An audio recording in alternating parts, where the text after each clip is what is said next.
জয় তারা, জয় জয় তারা। সবই তোর লীলা রে মা, তোর লীলাকে পথে করে আমি সব সমস্যার সমাধান করব। সারা এলাকা জুড়ে সর্বনাশ অশান্তির আগুন জ্বলছে, সেই অগ্নিযুদ্ধের হোতাদের আগুনে পুড়িয়ে পড়ে আমি সার্থক করব তোর নামের মহিমা। জয় তারা, জয় জয় তারা। আপনাকে তো কোনোদিন এই এলাকায় দেখবি কি করে, বলি দেখবি কি করে?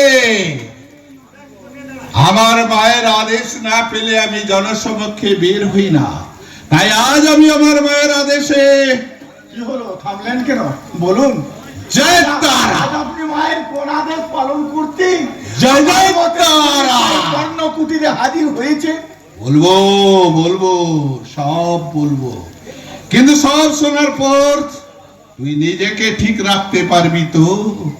পারবি তো নিজেকে বাঁচাতে আর সবাইকে বাঁচাতে?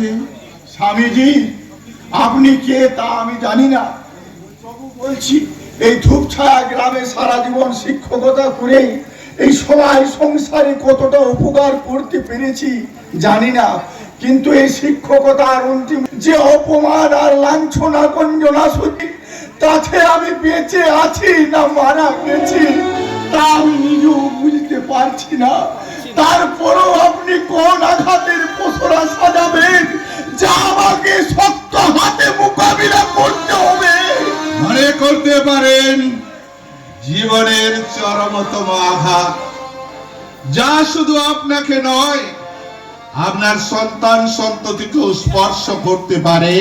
না না স্বামীজি, আমার উপর জগত আঘাতে আসে আসুক, আমি তা মৃত্যুটা সহ্য করব, কিন্তু আমার সন্তান সন্ততি। মাস্টার মশাই, জঙ্গলে আগুন লাগলে জঙ্গলে থাকা দেব মন্দিরটাও রেহাই পায় না। সেই মন্দির পুরো ছাই হয়ে যাওয়াই ভালো। মা, তুই কি বলছিস? কি বলছি বাবা, আমি ঠিকই বলছি। কোথায় আমরা তোমাকে আগলে রাখবো, তোমাকে রক্ষা করবো তা নয়, তুমি আমাদের চিন্তায় মগ্ন। তাহলে এরকম ছেলে মেয়ে থাকার থেকে তো না থাকাই ভালো বাবা।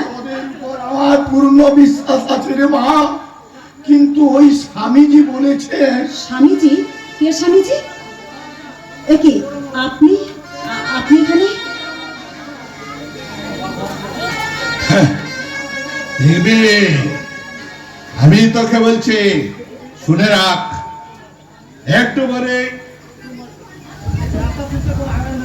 মা ব্রহ্মময়ী তারা মা আমায় যখন যেখানে পাঠাবে।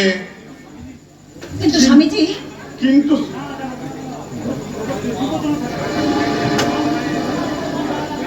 কোনো কিন্তু নয় রে মা, শুধু আমার মায়ের একটা আদেশ শুনে রাখ। ওদের চক্রান্তের জাল বুনতে চলেছে তোর আর মাস্টারমশাইয়ের উপর, তাই সাবধান, খুব সাবধান। জয় তারা, জয় জয় তারা। স্বামীজি কি যে বলে গেলেন কিছুই তো বুঝতে পারলাম না। দেশের যা অবস্থা চলছে তাতে অনেক স্বামীজি, গান্ধীজি, নেতাজি, পিয়াজি বাড়িতে আসতে পারে, তাই তাদের সব কথা বুঝে কোনো কাজ নেই বাবা। কিন্তু তবু শত্রুকে ছোট ভাবা উচিত নয় রে মা, কারণ কুশিক্ষার নগ্ন রাজনীতিতে ছেয়ে গেছে এদেশের আকাশ বাতাস। মুক্তি পেতে হলে মুক্তি? ওরে মুক্তি কোথায় পাবি? মুক্তি কোথায় আছে? আপনি প্রভু সৃষ্টি বন্ধন করে বাধা সবার কাছে। তুমি হঠাৎ তুমি আমার বাড়িতে এলাম, দায় দায়িত্ব কর্তব্যের টানে আসতে বাধ্য হলাম, কারণ আপনি এই এলাকার সুনাম ধন্য মাস্টার মশাই। আপনার সুশিক্ষায় শুধু আমার ছেলে মেয়ে নয়, এই এলাকার বহু ছেলে মেয়ে আজ সুশিক্ষিত। বর্তমানে তারা অনেকে আবার চাকরি করে সমাজেই প্রতিষ্ঠিত। তাই আপনার মতো মহান মানুষের একটু পদধূলি। বেশি হয়ে যাচ্ছে বলে ওই যে কথাই বলে অতি ভক্তি চোরের লোক। তোমার এত ভনিতা শোনার সময় আমার নেই। তুমি যা বলতে এসেছো একটু কষ্ট করে বলো। বলবো মাস্টার, আমি বলবো, কারণ আমি জানি আপনার সময়ের দাম অনেক। তাই বলছিলাম মাস্টার মশাই, আপনি যদি রাজি থাকেন তাহলে আমার ছোট ছেলে আপনার মেয়েকে দয়া করে বিয়ে করতে পারে। আপনি কবে কোথায় শুনেছেন যে মানুষের সঙ্গে জানোয়ারের বিয়ে হচ্ছে? ঠাকুমা, তুই চুপ কর। উনি এ সমাজের সম্মানীয় মানুষ। সম্মান? কিসের সম্মাননা? চুরি ডাকাতি ছিনতাই করে কিছু নেতা মন্ত্রী পুলিশ প্রশাসনকে দিয়ে গরিব মানুষের উপরে শকটে চাবুক চালিয়ে যাচ্ছেন। তাতেই কি উনি সম্মানীয় মানুষ? ওনার সম্মানের সবকিছু তো মানুষের সমাজে এই দেশের প্রতিটি কোনায় কোনায় দেখা যাচ্ছে। বাহ, খুব ভালো লাগলো। তুমি তো দেখছি আমার নারী নক্ষত্র ছিল। তাই বুঝি গ্রামের সবাই মিলে তোমায় দুর্গা বাহিনী দুর্গা করেছে। অবশ্য সেদিন তোমার অসুর নাসিনী দুর্গা রূপ আমি দেখেছি। এরপরেও এমন কুপ্রস্তাব নিয়ে এখানে আসতে আপনার লজ্জা করলো না? করলো না, প্রশ্ন আমাদের করে না, কারণ জীবনে বড় কিছু করতে গেলে ওসব ছোটখাটো লজ্জা ঘৃণা ভয়গুলো জীবন থেকে ছেটে না ফেললে যে চলে না মা। হয়তো বলবেন বর্তমান যা দিনকাল পড়েছে তাতে মানুষ থেকে অমানুষে পরিণত না হলে নিজের ইমেজটাই বজায় রাখা যাবে না। ভালো লাগলো, খুব ভালো লাগলো।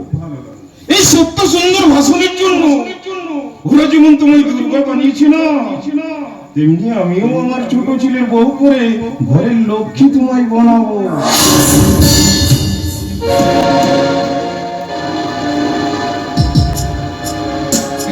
তাই নাকি?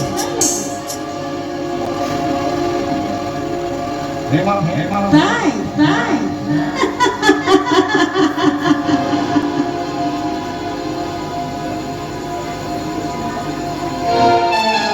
পশ্চিম আকাশে সেই দিন আর সূর্য উঠবে না।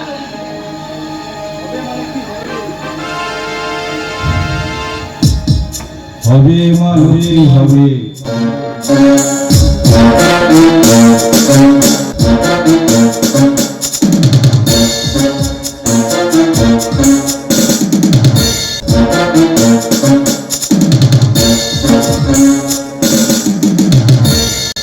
আমি ভেবেছিলাম মাস্টার মশাই শিক্ষিত মানুষ, তাই অনুরোধের ডালা নিয়ে এসেছিলাম না, কি বলেন মাস্টার মশাই?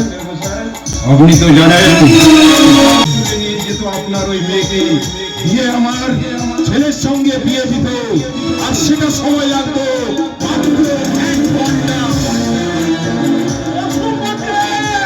হ্যাঁ, মাস্টার মশাই,